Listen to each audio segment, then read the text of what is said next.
नेहरू जी ने शुरू किया, इंदिरा जी ने आगे बढ़ाया और राजीव जी ने भी उसको ताकत दी, खाद पानी देने का काम किया। क्यों?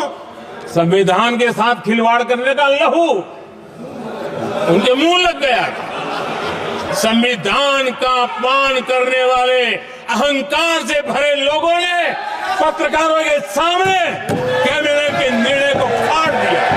हर मौके पर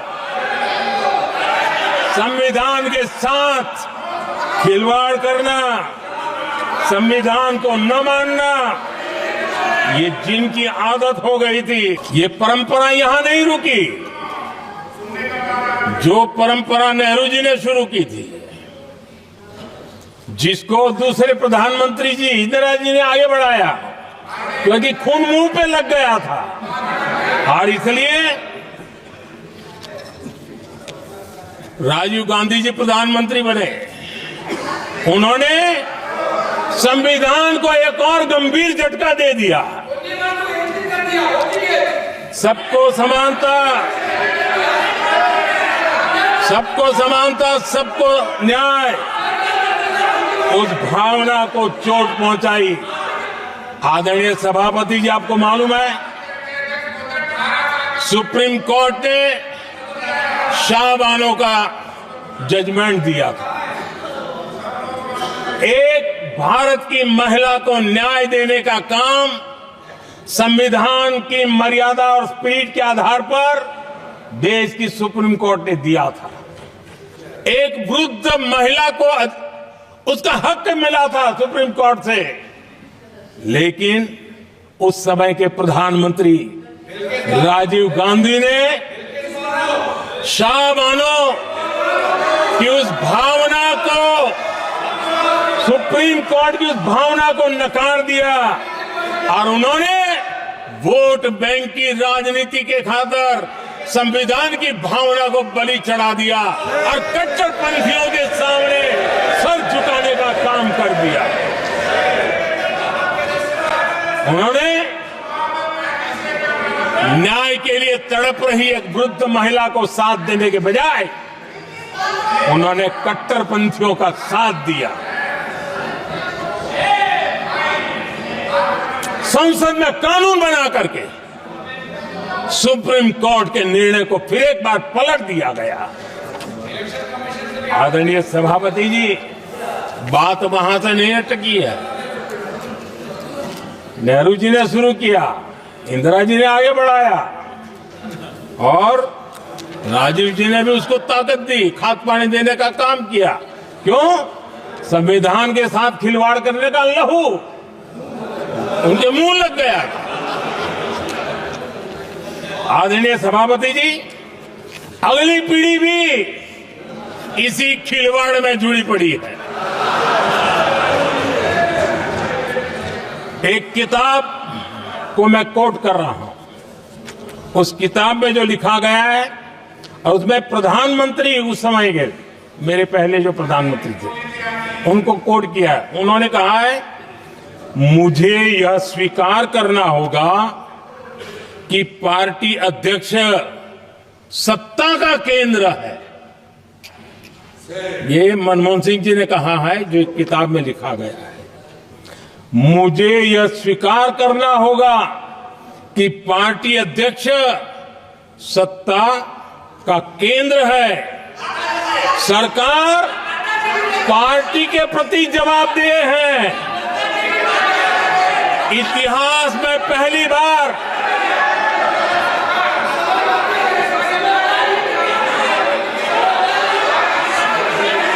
आदरणीय सभापति जी, नहीं, आप सदन इतिहास तरीके में पहली बार ये तरीका बिल्कुल ठीक नहीं है। सदन के नेता बोल रहे हैं, आपको मर्यादा रखनी चाहिए। ऐसे सदन नहीं चलेगा इस तरीके से, गलत तरीका आपका ये। माननीय प्रधानमंत्री जी, आदरणीय सभापति जी, इतिहास में पहली बार संविधान को ऐसी गहरी चोट पहुंचा दी गई।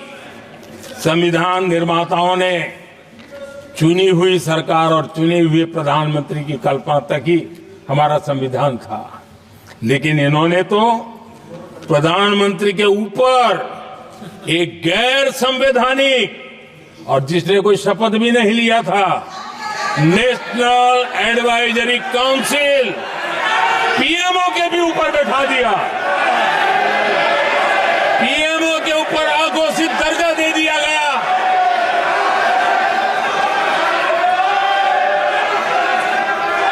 आदरणीय सभापति जी, इतना ही नहीं और एक पीढ़ी आगे चले और उस पीढ़ी ने क्या किया, भारत के संविधान के तहत देश की जनता जनार्दन सरकार चुनती है और वो सरकार का मुखिया कैबिनेट बनाता है।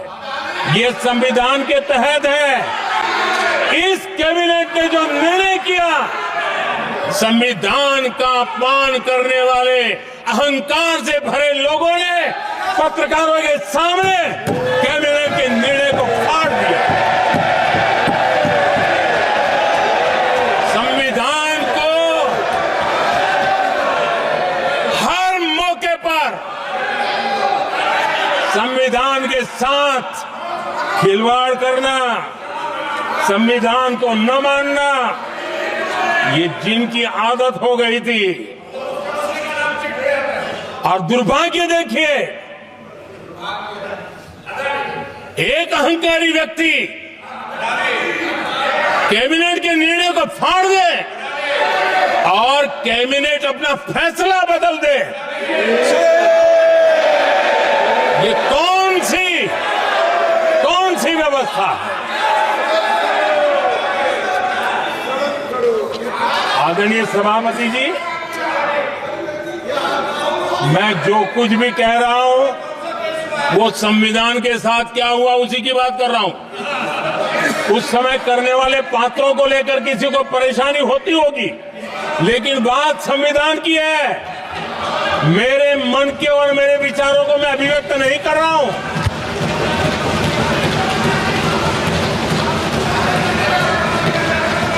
आदरणीय सभापति जी, कांग्रेस ने निरंतर संविधान की अवमानना की, संविधान के महत्व को कम किया। कांग्रेस इसके अनेक उदाहरणों से भरा पड़ा हुआ।